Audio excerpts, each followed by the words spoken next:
Bienvenidos nuevamente aquí a Contable y Fiscal de Mundo Emprendedor. Bueno, el día de hoy el tema es las contribuciones locales, su determinación y fiscalización. Y bueno, les voy a presentar a nuestro invitado del día de hoy, quien es el contador público certificado Ubaldo Díaz Ibarra, vicepresidente de vinculación universitaria del Colegio de Contadores Públicos de México, AC. También es socio de impuestos de la firma Novint, miembro de FI Internacional.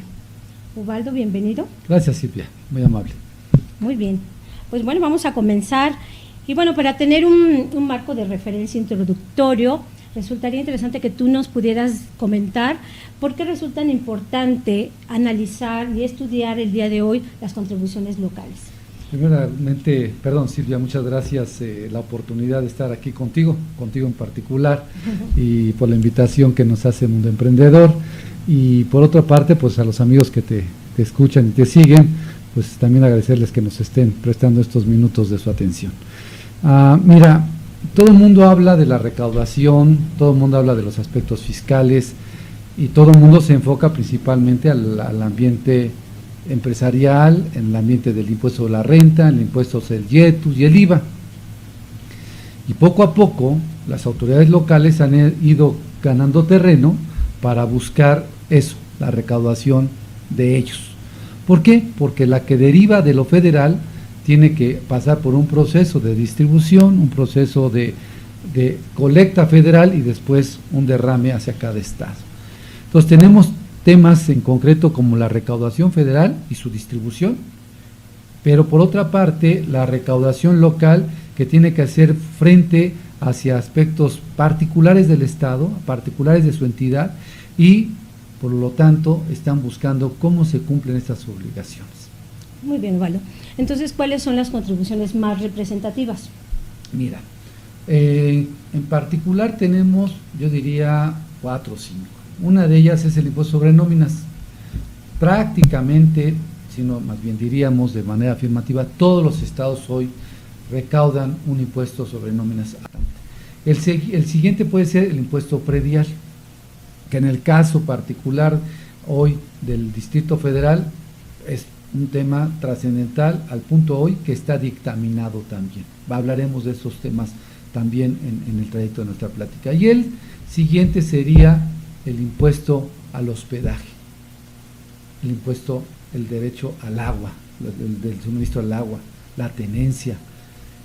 Son temas que todos los días nosotros vivimos, ¿cierto? Incluso en lo personal, no solamente como empresas. Y se nos olvidan, ¿verdad? Y ahí vienen temas como que hay prórrogas, o hay temas como que reducen también el pago de recargos. ¿Por qué? Porque es un tema trascendental, que es la manera en que las entidades hacen para ellos un poco más de recursos para atender sus ofertas y sus necesidades locales. Muy bien. Bueno, al respecto de este impuesto, ¿qué otro tema relevante deben de analizar nuestros oyentes? Bueno, decíamos las bases, por una parte, que es lo más importante, que es la determinación del impuesto, que hay que estudiarlas, ¿no? Hay que revisar cada estado.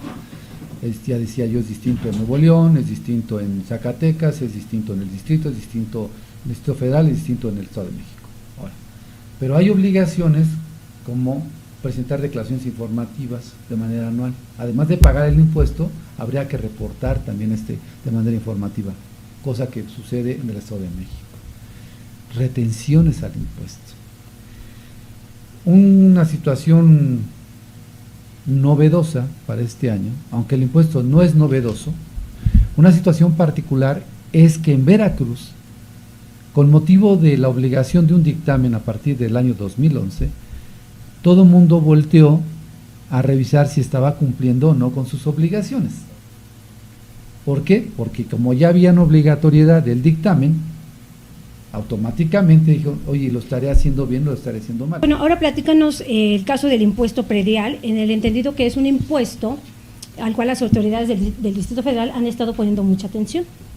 Mira, este impuesto es un impuesto caro, ha venido siendo reformado periódicamente, y se calcula, y es importante hablar un poquito del tecnicismo, se calcula de una manera, vamos a ponerlo lo más sencillo posible.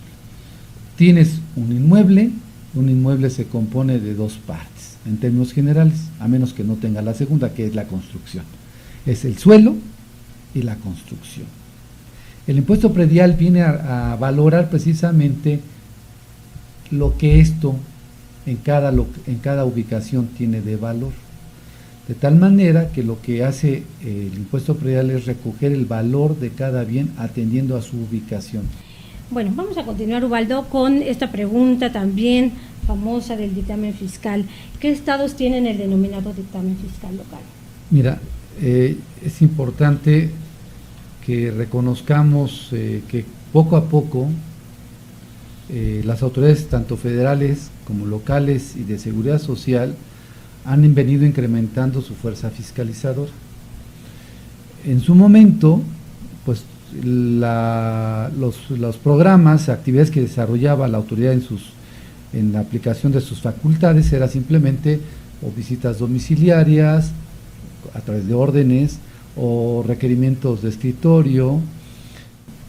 Por aquí traigo unas notitas que, dada el volumen, voy a permitir, por favor, pues sí, señalarles, porque creo que es importante la información que de este programa los amigos oigan y nosotros podamos transmitirles y compartir. Distrito Federal, por ejemplo. En el Distrito Federal, el Código Fiscal del Distrito Federal, bajo ciertos supuestos que leeré, dice: impuestos sobre nóminas es una obligación. ¿Cuándo? Cuando tenga más de 150 o más trabajadores. Aquellos que tengan una plantilla de 150 o más, tiene que declarar y dictaminar este impuesto. Obligatoriamente. Obligatoriamente. Porque entonces tendría, aunque haya pagado bien el impuesto, tiene una omisión en no haberse dictaminado por contador público autorizado, predial, del que hablábamos. Inmuebles diferentes al uso habitacional, ¿ok? O mixto, cuyo valor catastral exceda de 34 millones y cantidades más. Ojo, es el valor catastral, no el valor comercial. Es distinto un avalúo para fines comerciales que para fines catastrales. Y el catastral, vale la pena señalar e insistir que es por un perito evaluador autorizado por la tesorería. Hay una lista de estos, hay todo un examen para ellos, hay una calificación de su trabajo y también los sancionan y los dejan sin trabajar o poder emitir avalúos. Derechos por el suministro de agua. En este caso, haber consumido por una o más tomas, ojo, sumadas, porque en alguna pudiste consumir 10 litros, otras 100. Sí, estoy exagerando los datos, pero puede ser que tengas una toma en la cual simplemente es un terreno o un inmueble abandonado que nomás ocupas agua para limpiarlo. Pero si la suma de todos los inmuebles es más de 1000 metros cúbicos, bimestralmente en promedio, hay que dictaminar. O estar constituidos como organismos descentralizados, empresas de participación estatal mayoritaria y fideicomisos públicos conforme a la ley de la materia. Descargas a la red de drenaje. ¿Quiénes son estos? Cuando tú no ocupas el sistema de suministro, sino tú extraes agua o compras agua. Y entonces toda esa agua la descargas al sistema.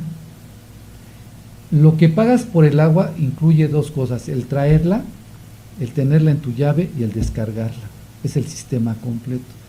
Cuando no tienes agua que te es suministrada o que además usas compra de agua, también este impuesto tienes que pagarlo. Este es un derecho.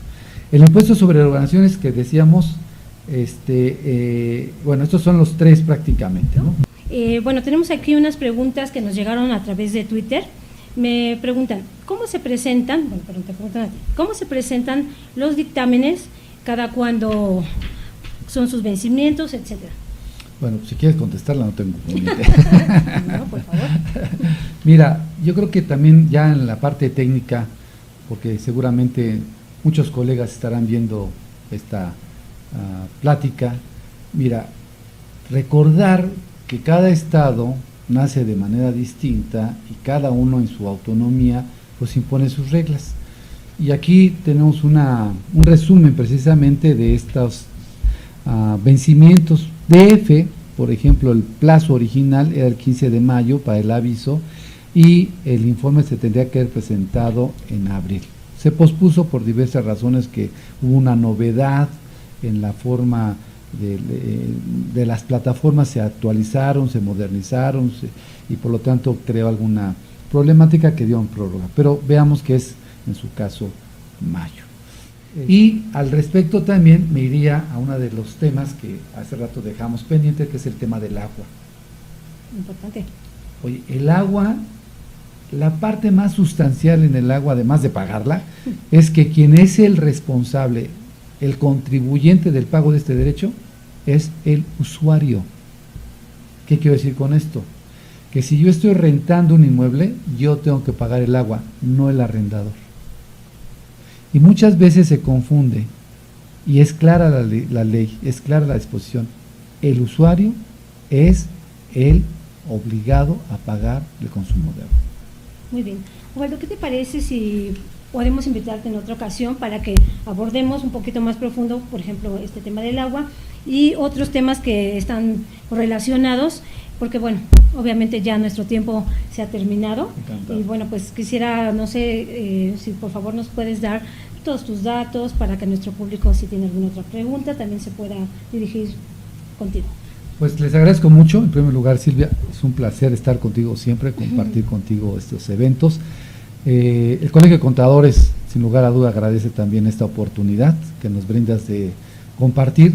El Colegio de Contadores está totalmente convencido que tenemos que transmitir, tenemos que difundir con nuestros colegas y con la sociedad en general. En lo personal, mi teléfono es 5256-5249. Muchas gracias, Juan. Bueno, pues amigos, nos despedimos y les invitamos nuevamente a que nos vuelvan a acompañar el próximo lunes, nuevamente de 6 a 7 aquí en Mundo Emprendedor, en esta sección contable y fiscal. Muchas gracias, hasta la próxima.